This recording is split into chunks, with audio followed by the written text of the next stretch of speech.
Você dá honra à palavra? Você honra a palavra? Honra. Glória a Deus. Tem que honrar a palavra. Honrar é dar valor a ela, tá certo? A respeito da Bíblia. A Bíblia, só para você lembrar, ela foi o primeiro livro impresso no mundo. Interessante, não é?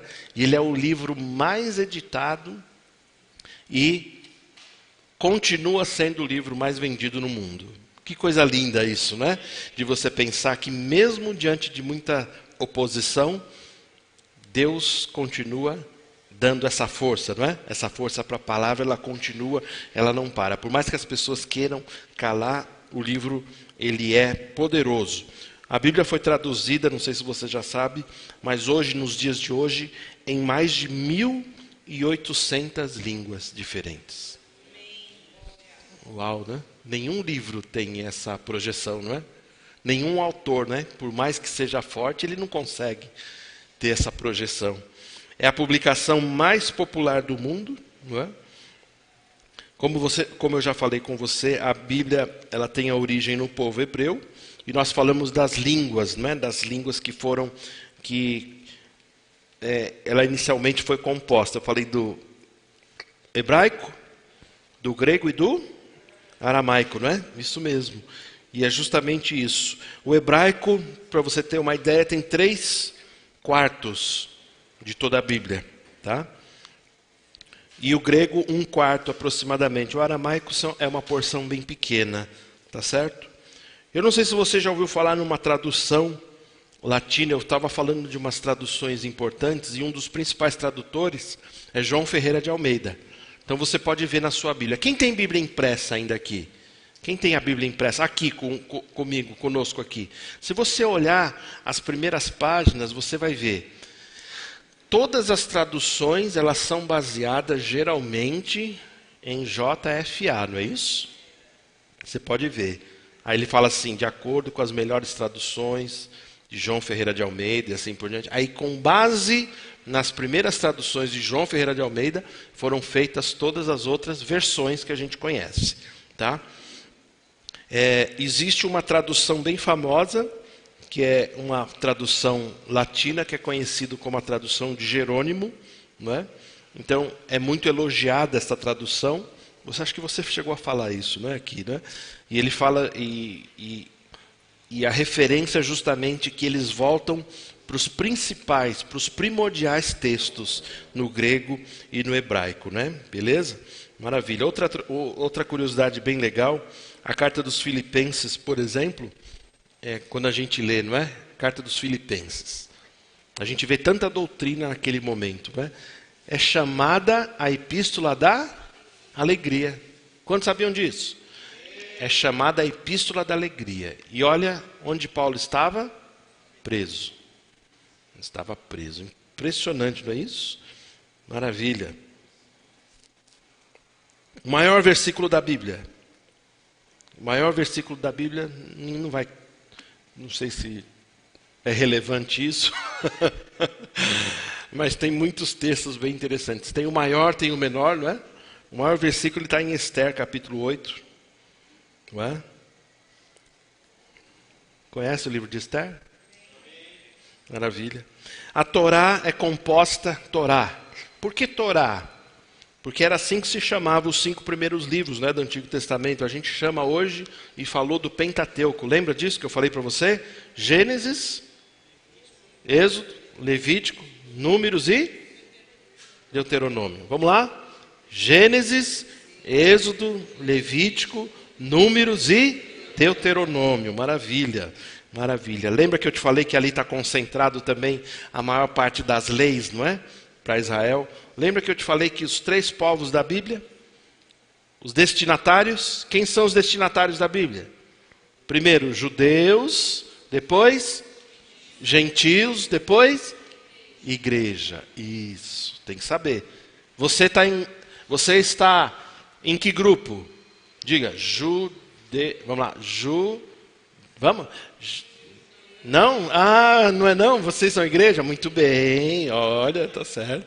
Você é igreja. Então, aquilo que foi escrito para judeus pode ter um princípio bíblico, mas muitas vezes não foi escrito para você, não é? Por isso que muitas vezes traz até uma confusão. A palavra evangelho, o evangelho, não sei se você sabe a palavra evangelius, né? No latim significa boa nova. Não é? É boa nova da salvação, a boa nova de Deus para a humanidade. Não é? Outra curiosidade interessante, Lucas, não é? Lucas, que escreveu Atos e o Evangelho, ele não foi discípulo direto de Jesus, não é? Concorda comigo? Ele não estava lá no contexto, não é? Ele não era dos apóstolos, não é? Mas é interessante que quando ele escreve o livro, você vai ver, principalmente no relato de Atos, ele escreve de uma forma a acolher o depoimento de testemunhas oculares. As pessoas viram e falaram assim que aconteceu, e ele colheu o depoimento. Eu já falei na semana passada, né, mas o livro de Atos, por exemplo, ele é detalhadíssimo. Ele é escrito de uma forma muito culta, não é? Mesmo porque Lucas ele tinha a profissão de médico. Glória a Deus. Maravilha, maravilha. Quando a gente fala das cartas, das epístolas, quando a gente lembrar das epístolas, em todas as cartas, elas foram escritas para as igrejas que começaram, para as comunidades de fé, as comunidades cristãs que começavam naquela época. Então, toda a carta era direcionada para eles, para essas comunidades, né, essas igrejas, e justamente tinha muito que a gente vê hoje, muita doutrina. Não é? Você vai ver que grande parte da doutrina para a igreja está onde? Nos ensinamentos das cartas, das epístolas que foram enviadas a eles. Amém, gente? Glória a Deus, a gente tem muitas coisas aqui interessantes. Eu estava falando para você também que alguns textos não existem. A gente fala muita coisa porque acha que está na Bíblia, mas não está, não é? Mas uma das coisas que é muito interessante de a gente ver é que no cânon bíblico, quando você considera que um livro é inspirado e canonizado, tem algumas regras lá, não é? Então tem algumas regras que você justamente veria, seria uma maneira de perceber, seria, digamos assim, um padrão para você perceber se o livro realmente é inspirado por Deus ou não. Então você tinha que ver se tinha palavras, né, fortes, né, direcionadas de Deus, se Deus teria usado um profeta ou pessoas com autoridade para escrever o livro. E uma das características dessas regras, para ver se o livro de fato era canonizado, olha que interessante, era para ver se a doutrina ensinada tinha o poder de mudar as pessoas. Que lindo isso, não é? Lembra que o pastor às vezes fala aqui, a doutrina que a gente ensina, ela não é uma doutrina de homens. Porque se fosse uma doutrina de homens, é só uma palestra que você está ouvindo. Você só ouviria coisas bonitas e falasse, poxa, legal, acabou. Agora, quando a doutrina é divina e você não recebe como um homem falando, mas como Deus falando através do homem, e você recebe aquela palavra e aplica na sua vida, ela tem o poder de transformar. Amém? Aí você percebe, esse tipo de palavra, esse tipo de inspiração é divina. Porque não é um conhecimento humano. Porque um conhecimento humano pode trazer uma alegria momentânea, mas a palavra de Deus, ela muda você, não é? Muda as estruturas e assim por diante. Amém, gente? Então, essas coisas são maravilhosas de você ver em toda a regra para a inspiração dos livros, tá certo? E continuando aí, a gente vai ver muitas coisas legais, a gente precisa... Eu queria falar também, se desse tempo, acho que nem é necessário, mas se desse tempo eu ia te falar de muitos... não só versículos, mas conceitos da Bíblia que a gente acha que está correto e não está. A interpretação bíblica, não é uma coisa muito legal, não é? Existem algumas armas ou ferramentas, a gente poderia dizer assim, que são usadas na teologia, no estudo da palavra, que ajuda a interpretação da Bíblia, tá certo? Porque as pessoas falam assim, é muito difícil de interpretar a Bíblia. Não é que é difícil. A gente tem o Espírito Santo, eu vou falar isso hoje. O Espírito Santo, ele nos guia a interpretar a palavra. Amém? A Bíblia diz que você tem dentro de você o Espírito Santo que te ensina e te conduz em toda a verdade. O Espírito Santo, ele não vai deixar você confundido, ele vai te ensinar. Então, todas as vezes que você for ler e estudar a Bíblia, pede ajuda ao Espírito Santo. O Espírito Santo me guia, me mostra a verdade. E ele vai falar com você. Amém? Mas existem regras, não é? A homilética, a hermenêutica, a exegese, uma série de ferramentas que é possível se usar. Para quê? Para ter uma interpretação correta da Bíblia. Tá certo? Por exemplo, se a gente usa aquele texto, só para você ver uma ideia aqui. Se a gente usa aquele texto que a Bíblia diz assim: no mundo tereis aflições, Jesus declarou, não é isso? No mundo tereis aflições, mas tende bom ânimo, eu venci o mundo. Aí que Jesus para. Algumas pessoas gostam de continuar o versículo, né, e dizem assim: Jesus declarou, eu venci o mundo, vocês vencerão também. Não tem isso na Bíblia, não tem. Não é? Aí você fala assim: mas Jesus não quer que a gente vença. Eu sei que quer que vocês vençam, mas não tem, não está na Bíblia. Não é? Não cai uma folha da árvore se não for da vontade de Deus. Não está escrito na Bíblia, não está. Né? E se você começar a entrar nesses pormenores, talvez você fique meio maluco, não é? Porque assim, Deus, ele sabe de todas as coisas. Porém, ele deixou a natureza funcionando. Ele não precisa mais dar ordem para o sol aparecer todas as manhãs. Ele sabe que o sol está lá todas as manhãs. Tá certo? Então, a ordem que ele deu deixa funcionando. Mas voltando ao texto, Jesus declarou assim: no mundo tereis aflições. Mas tem de bom ânimo, eu venci o mundo. Aí, quais são regras para você interpretar isso? Qual seria uma regra muito interessante? Você perceber, justamente, quando se fala de exegese, você perceber os textos, né? As raízes dos textos. Quando a gente fala da exegese, você vai falar numa ideia de que nenhum texto vai se contraditar ou contradizer um outro texto da Bíblia. A Bíblia, em nenhum momento, ela vai se contradizer.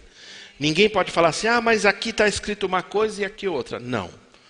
A Bíblia não vai se contradizer. Você precisa entender o que está dizendo, os contextos, talvez seja um outro assunto e a pessoa está confundindo. Mas nenhum texto da Bíblia vai contradizer um outro texto. Pelo contrário, os textos vão ser confirmados um a um, paulatinamente. Amém? Essa que é a ideia. Então, por exemplo, quando Jesus disse: no mundo tereis aflições. Aí quando você vai estudar o mundo, o que é o mundo? O mundo, segundo a Bíblia, segundo o que Jesus está dizendo aqui, é o sistema, a grande matrix, porque não, como a gente fala aqui, o sistema deste mundo, o sistema do pecado, o sistema do hedonismo. Tá certo? Ele está dizendo assim: no mundo vocês terão aflições. Aí você pega um outro texto, João capítulo 15, por exemplo. Não, João capítulo 17, onde Jesus fala do... O que Jesus fala no João 17? Oração sacerdotal.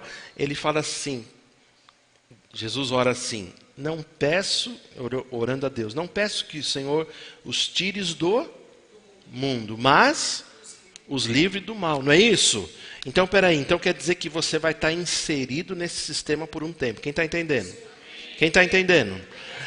Então quer dizer que você está inserido no mundo, no sistema. Tá certo?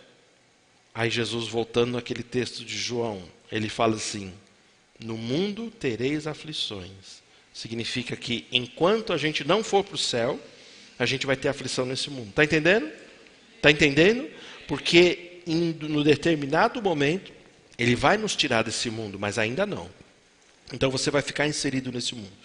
Aí por que eu estou falando isso? Porque alguém pode chegar nesse mesmo texto e falar assim: no mundo tereis aflições. Então, peraí, no mundo, eu não sou mais do mundo, então vamos interpretar direito aqui, eu não sou mais do mundo, então eu não tenho mais aflição. Ai, que bênção! Irmã, aí eles vem no púlpito e prega assim: se você está tendo aflição é porque você está no mundo. Porque Jesus falou que você não é mais para ficar no mundo. Então quem não está no mundo não tá em aflição. A grande confusão instaurada. Está entendendo? Não entendeu nada, né? Porque não é para entender mesmo. Porque é uma confusão, não é isso? Então você tem que fazer o quê? Interpretar. Ver o que o texto diz. Ver o que a concordância de vários textos. Quem gosta de estudar e vai vendo essa palavra, vai vendo que a Bíblia vai se confirmando parte a parte, uma a uma. Tá certo? Então, é muito legal quando você compra uma Bíblia de estudo.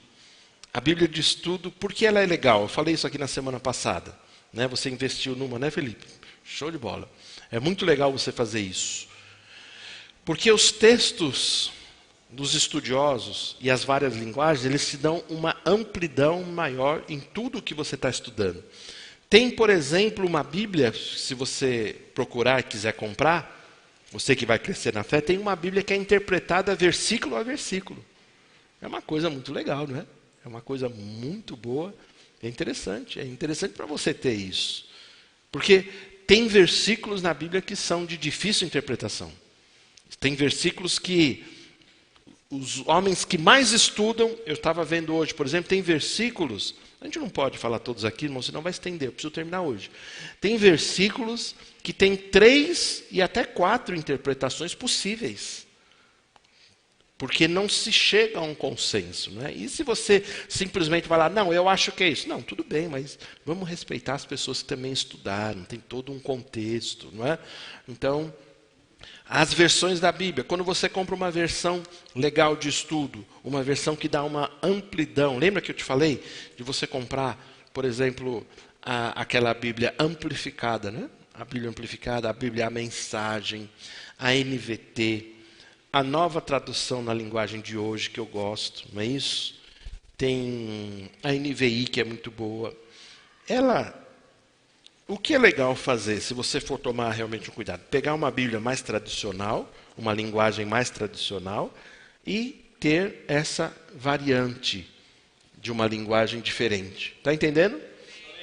Para quê? Para você comparar os dois textos e ver realmente o que se quer dizer naquele e naquele outro. É bem interessante. Como eu lhe falei, o hebraico e o grego são línguas muito ricas. E algumas palavras que são escritas no hebraico e no grego não encontram o quê? Uma relativa, uma palavra que pudesse interpretar no português. Aí eles tentam achar uma, às vezes duas, e às vezes fica até meio confuso. O exemplo clássico é a palavra sozo. Sozo foi traduzido por salvação. A palavra sozo é salvação. Simplesmente a palavra salvação. E aí? Mas ela não é só salvação. Ela significa muitas coisas. Ela significa libertação. Ela significa cura, perfeição, não é? Livramento de medos, não é? Prosperidade e assim por diante. Não é? Tá certo? Maravilha. Então é isso aí. Você precisa... A Bíblia é muito rica. É muito legal você mergulhar e entender, começar a entender. Procura. Hoje a gente tem o Google. Não há problema nenhum. Dá um Google lá para ver a interpretação. Você vê vários textos. Para você ter uma amplidão daquilo que você está lendo. Isso pode ser bênção para a sua vida. Tá certo? Às vezes a gente pode escolher ficar no rasinho, não é isso?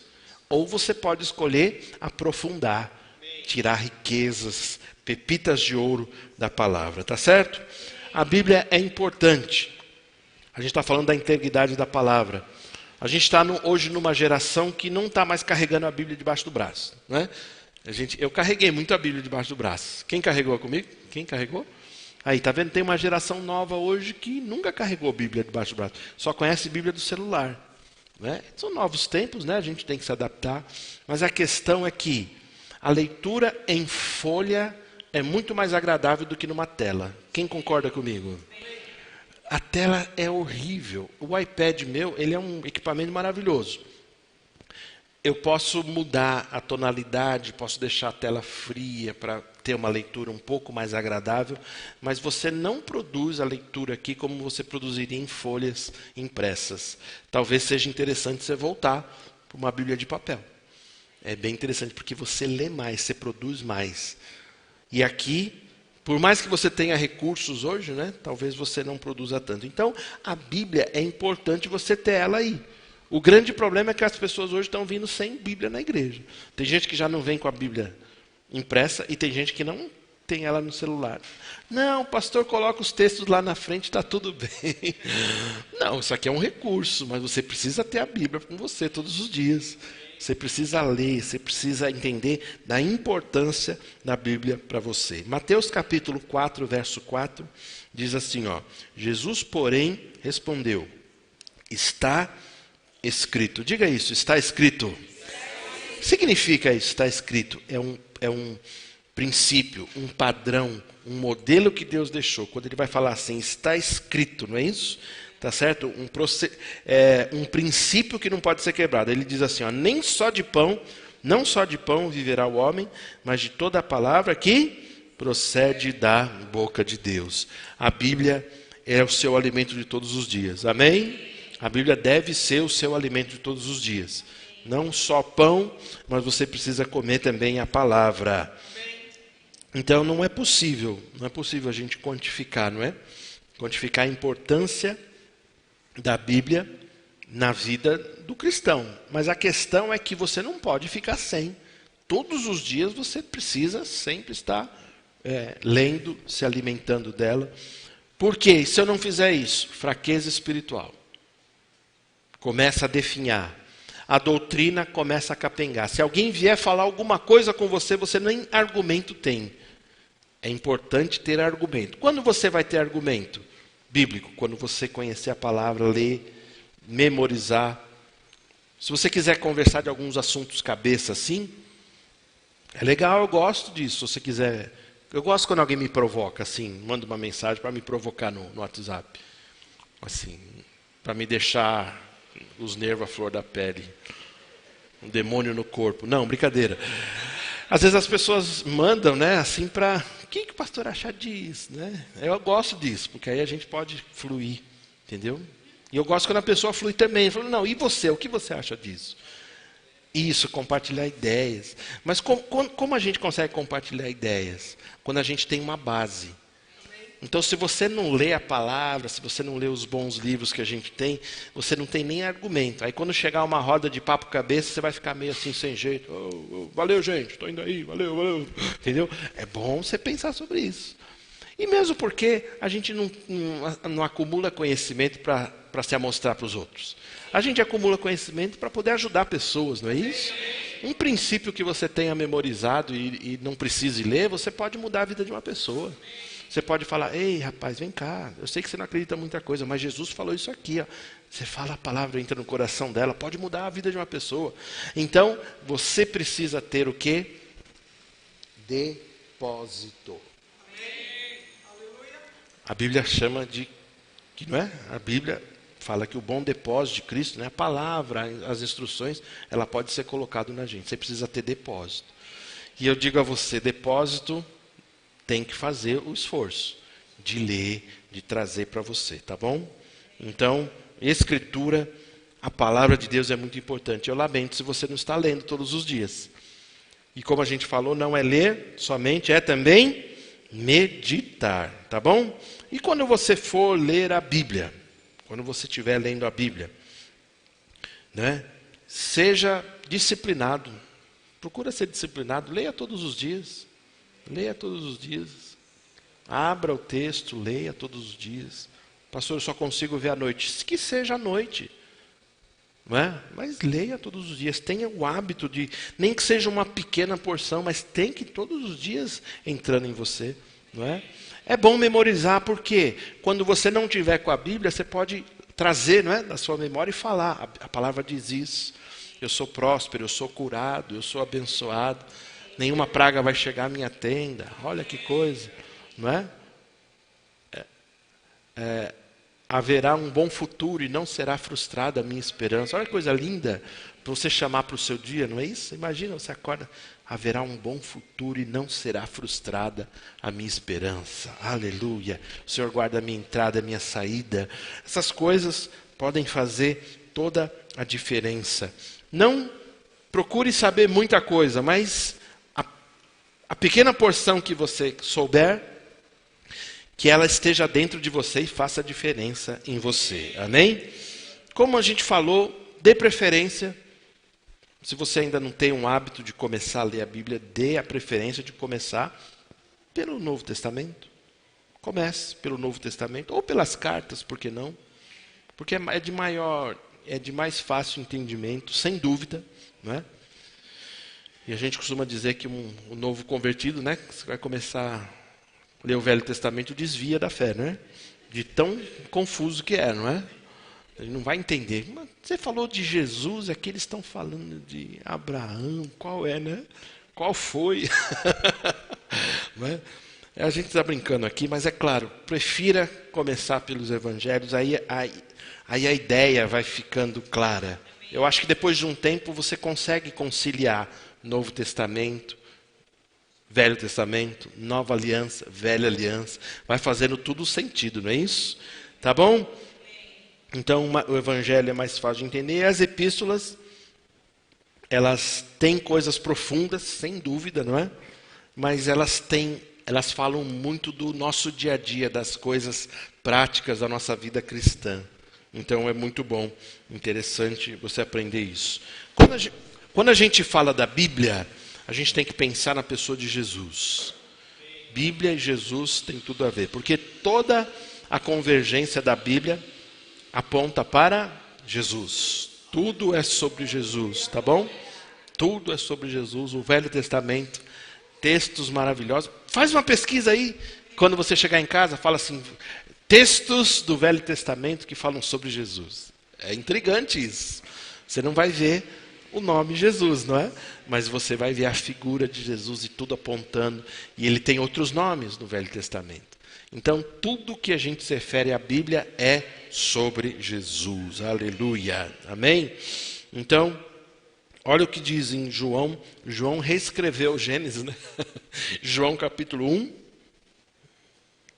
versos 1 a 4 e depois o 14. Ele diz assim, ó.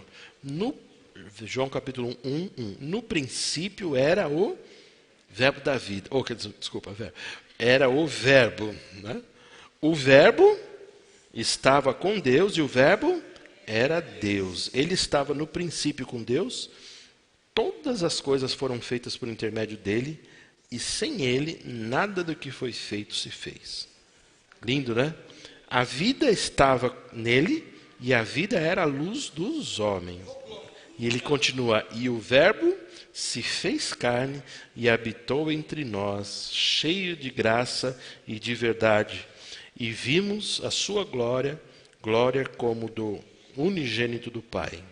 Maravilhoso, não é? Então João reescreve, ele fala justamente que Jesus é uma doutrina tão linda que nós cremos, a trindade divina, não é?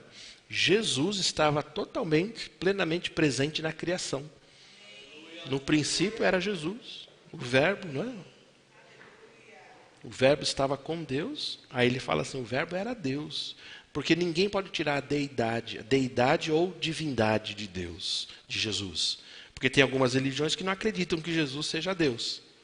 Nós cremos plenamente na divindade de Jesus. Amém, gente? Isso são doutrinas importantes. Você não pode titubear nessas doutrinas. Você não pode ter dúvida nisso. Jesus é Deus, mas ele é filho também. Você tem que saber essas coisas. Jesus é completamente Deus, né? Paulo, aos Colossenses, ele fala assim, nele, em Cristo, está toda a plenitude da divindade. Toda a plenitude da divindade. Ele é plenamente Deus. Ele precisou tratar muito esse assunto porque os judeus acreditavam num Deus único. O Deus Jeová, está entendendo? Não é o pastor Jeová, é o Deus Jeová. Eles acreditavam num único Deus. A trindade para eles era uma blasfêmia. Não é? Falar que Jesus, o Filho do unigênito do Pai. Olha, e João escreveu isso, né, de uma forma maravilhosa. Jesus estava plenamente, todo o tempo, na Trindade, na divindade, na criação. Não é? E a figura de Jesus, eu quero que você veja, é a figura onde converge tudo. Por quê? Porque a gente precisa lembrar das missões da Trindade. Deus Pai é o Deus Criador, que fez os céus e a terra, que mantém tudo funcionando, onde tudo funciona pela ordem dele e assim por diante. Jesus Cristo, ele tem o quê? A proeminência ou a preeminência da salvação. Ele é o autor da salvação. A Bíblia chama Jesus de o autor da salvação. E quando a gente fala do Espírito Santo, a gente fala da comunhão e da santificação também. Que o Espírito Santo, ele é... Aliás, nós estamos no momento a igreja, a era do Espírito Santo, né? Porque Jesus foi tirado corporalmente para que viesse o ministério do Espírito Santo. A Bíblia chama esse tempo de ministério do Espírito Santo. Tá certo? Então a gente tem que entender isso de uma forma plena. Divindade da Trindade é total. Cada um é totalmente Deus, como é totalmente, individualmente, uma pessoa também. Amém? Então, isso é maravilhoso. Jesus estava lá. Colossenses 1, 15 e 17 diz assim: Ele é a imagem do Deus invisível, o primogênito de toda a criação. Olha que lindo. Pois nele foram criadas todas as coisas, nos céus e sobre a terra, as visíveis e as invisíveis, sejam tronos, sejam soberanias, quer principados, quer potestades, tudo foi criado por meio dele e para ele. Ele é antes de todas as coisas, nele tudo subsiste. Amém? Então existe uma linha religiosa aí que fala que Jesus foi criado por Deus.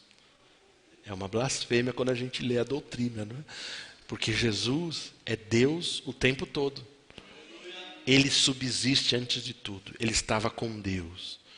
Deus, Jesus e o Espírito Santo, a Trindade não foram criados. Na nossa cabeça, a gente imagina tempo de criação, né? Alguém foi criado, a gente imagina assim, né?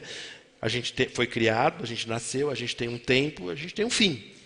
Mas Deus não teve princípio e não terá fim. Deus, a divindade, a Trindade, eles são atemporais. Tempo não influencia Deus. O tempo só influencia a gente. Não existe tempo para Deus. Deus só fala do tempo para a gente ter uma referência. A Bíblia, de fato, fala que um dia para Deus são como 1000 anos. Não é? 1000 anos como um dia. Então, é relativo. Por isso que a gente não precisa ficar tão preocupado com o tempo, né? Porque Deus pode realizar coisas muito rapidamente na minha vida e na sua vida. A questão é que esses valores, esses fatores não alteram a Deus. Pelo contrário, eles são Deus, a Trindade, né? Deus, Jesus, Espírito Santo, eles subsistem antes de tudo, tá certo? A Bíblia diz também que Jesus é o esplendor da glória de Deus. Está em Hebreus 1:3. Olha que interessante. Ele é o resplendor da sua glória e a exata expressão do seu ser. Meu Deus. Sustentando todas as coisas pela palavra do seu poder. Depois de ter feito a purificação dos pecados, assentou-se à direita da majestade nas alturas. Por isso que o pastor fala uma loucura aqui que você fica às vezes meio assustado. O homem não tem poder de destruir o mundo. Eu mais uma vez vou falar para todo mundo ver. O homem não tem poder de destruir o mundo. O mundo só vai ser renovado e purificado, é bíblico, quando Deus assim o quiser. Quando as profecias se cumprirem. Tá certo? Então não adianta as pessoas falarem assim, não, esse mundo vai ser destruído com uma bomba atômica. Eles podem destruir partes do mundo, eles podem fazer pequenos estragos, mas eles não têm o poder de abalar o universo.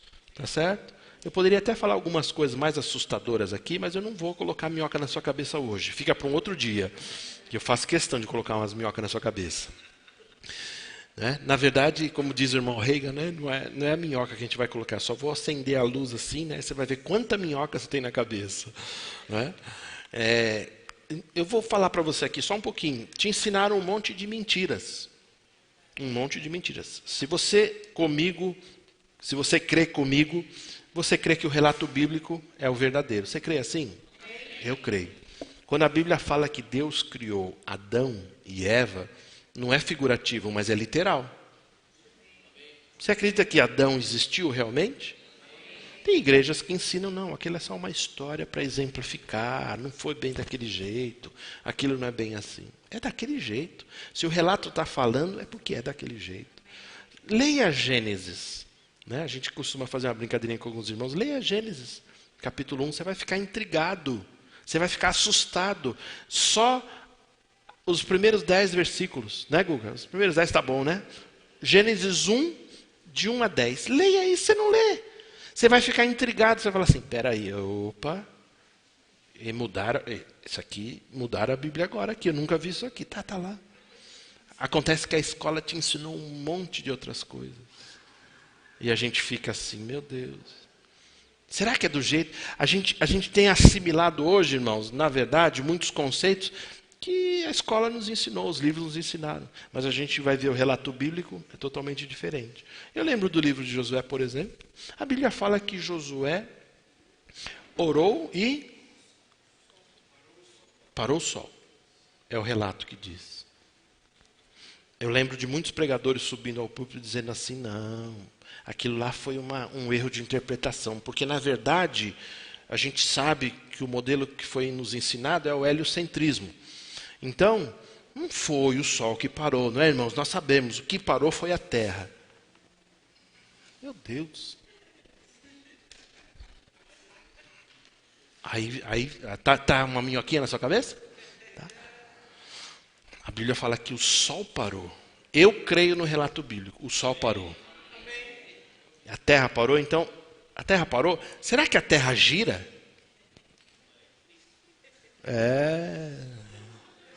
Hoje vão me pegar na saída. Hoje eu vou apanhar. Será que a Terra gira? Será que é desse modelo que ensinaram mesmo? O heliocentrismo.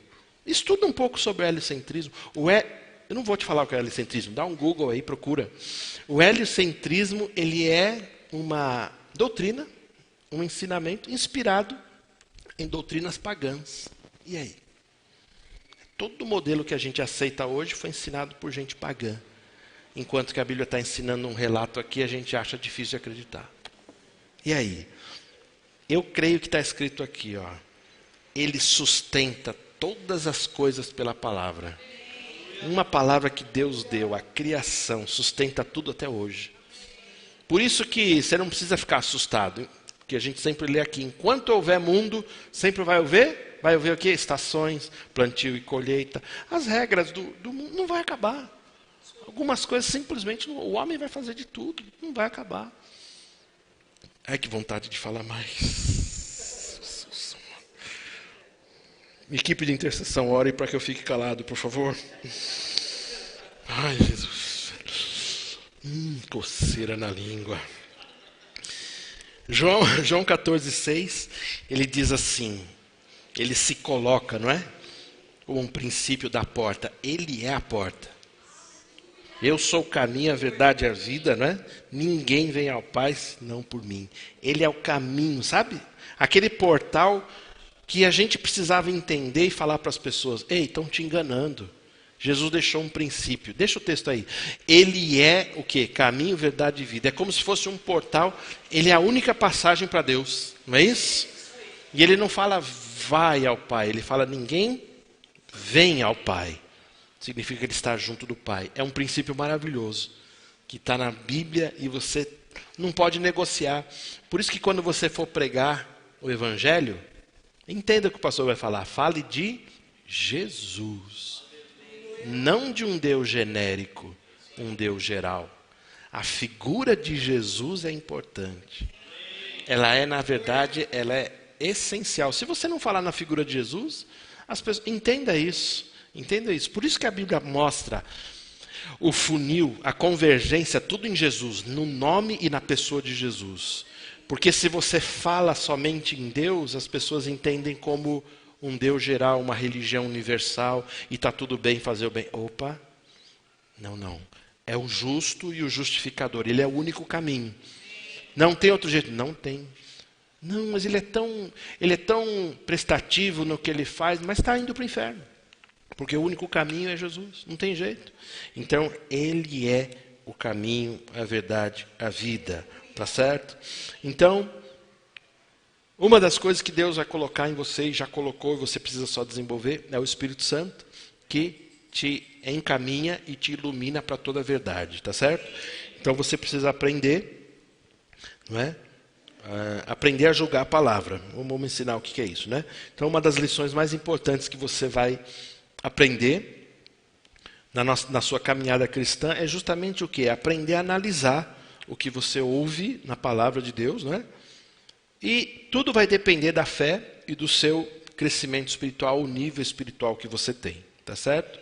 Romanos 10:17 diz assim: e assim a fé vem pela pregação e a pregação da palavra de Cristo.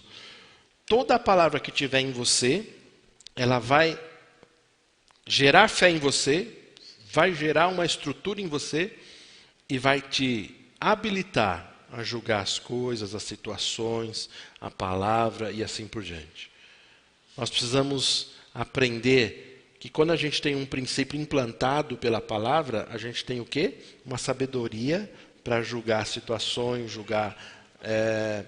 ajudar pessoas, perceber espíritos, perceber intenções. A palavra, ela te dá essa habilitação.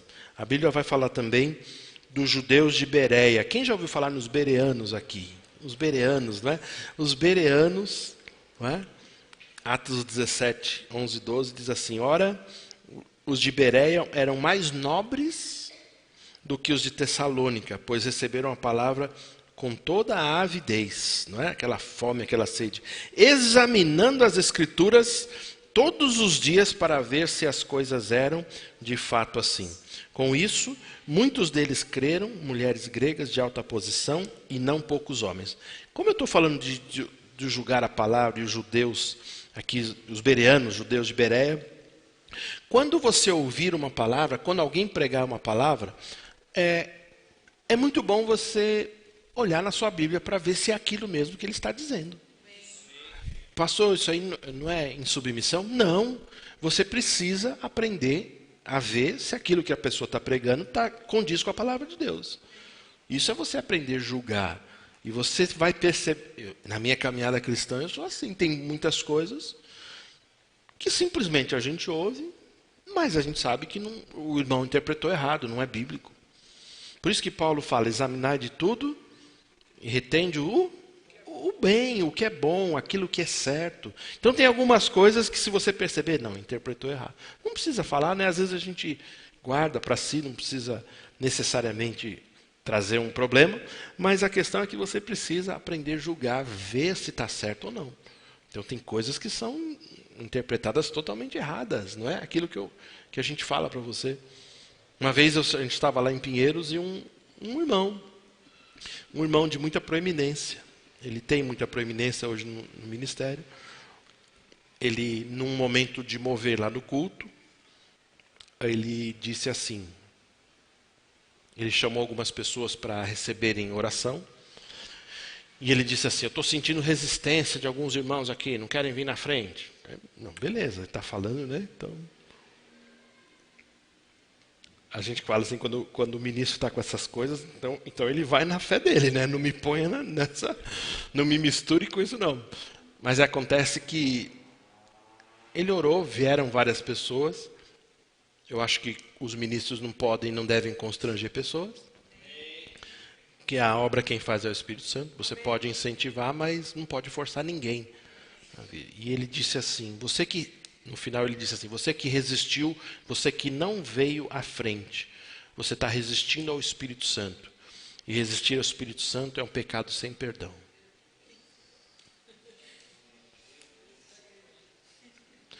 Aí o que aconteceu? No final do culto, o pastor Janduí falou: irmão, vem cá, vamos lá no gabinete. Senta aqui. Falou: o que você falou, irmão? Resistir. As pessoas elas têm bloqueios, elas vão se elas quiserem, elas vão se sentirem à vontade. Podemos orar para que barreiras sejam quebradas, e elas venham, não há dúvida. Mas o que você falou, isso é resistir ao Espírito Santo, e ao pecado que não tem perdão. A Bíblia não fala isso. A Bíblia fala de um outro tipo de resistência. Na verdade, os fariseus estavam chamando a obra do Espírito Santo como obra de Beelzebu. Deliberadamente eles estavam...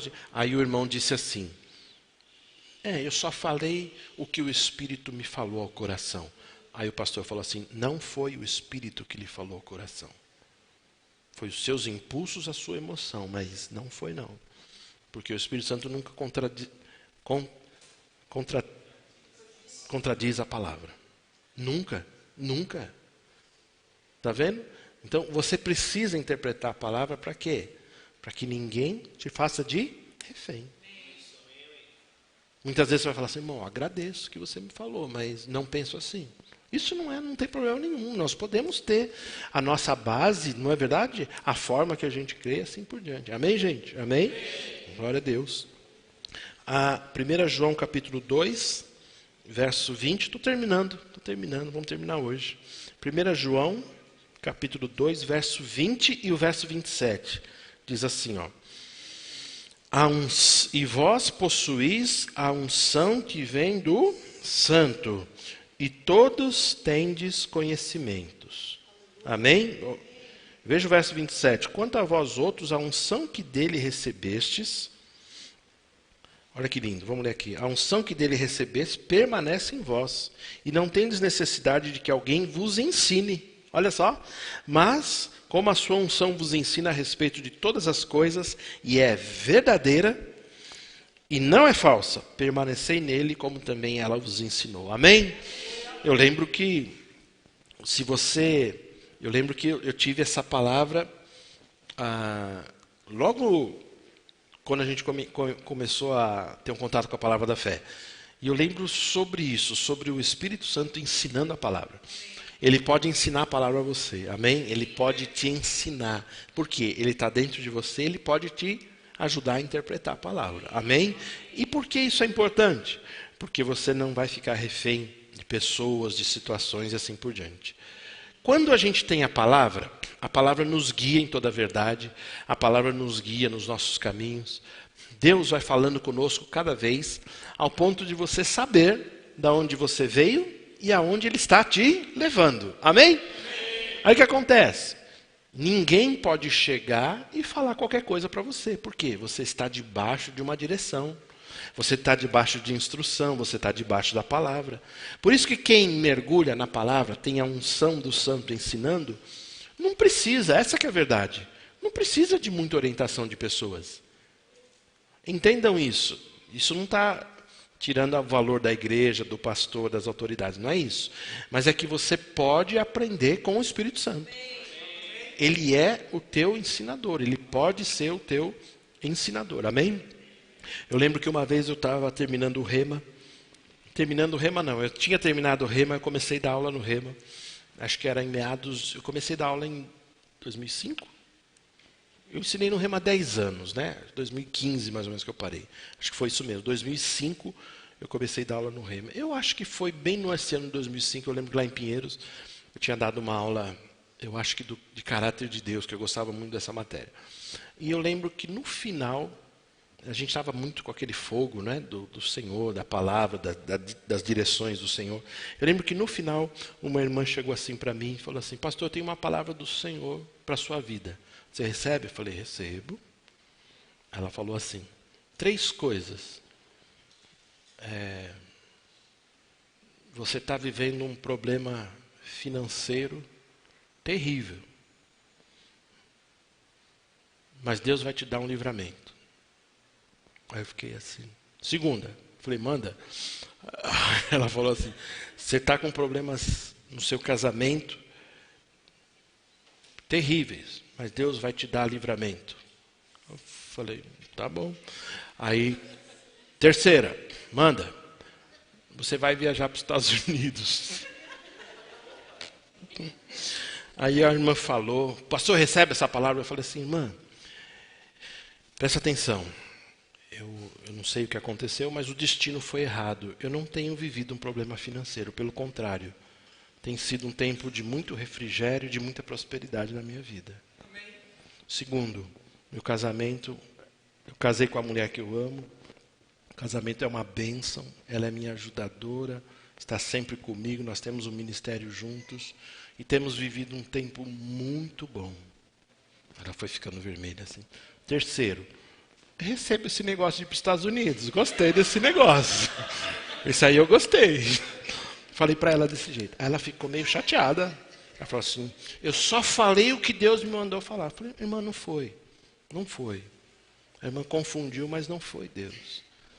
Porque Deus tem guiado a minha vida e eu sei de onde eu fui tirado e para onde Ele está me levando. Está entendendo?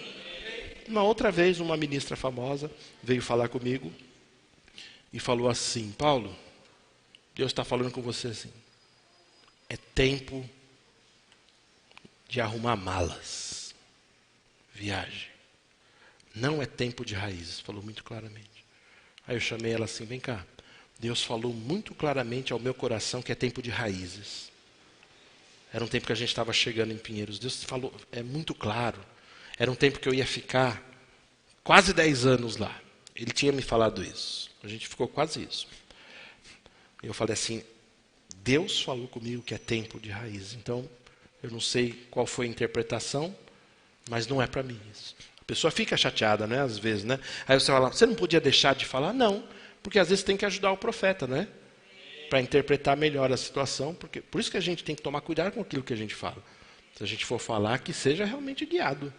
Se Deus mandar você falar, realmente fale, mas não fica se movendo. Ah, eu estou sentindo um negócio aqui, vou te falar um negócio. Não é assim não, rapaz. Você pode mudar o destino de uma pessoa. Essa mesma pessoa, com essa mania de profetizar para todo mundo, chegou para um moço lá e falou assim, não é mais tempo de você ficar aqui, é tempo de você ir embora.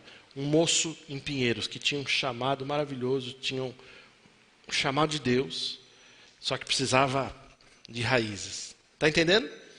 O chamado só desenvolve com raízes. As pessoas não entendem isso, é difícil para alguns entenderem isso. E raízes é coisa de tempo, demora tempo. Mas aí a pessoa falou com ele, o que aconteceu? Na segunda-feira ele veio falar com o pastor, estou indo embora para montar o meu chamado, o meu ministério. Falei, meu Deus. E hoje, infelizmente, né, não tem ministério nenhum, pelo contrário, as coisas desandaram. A palavra de Deus tem que encher o teu coração.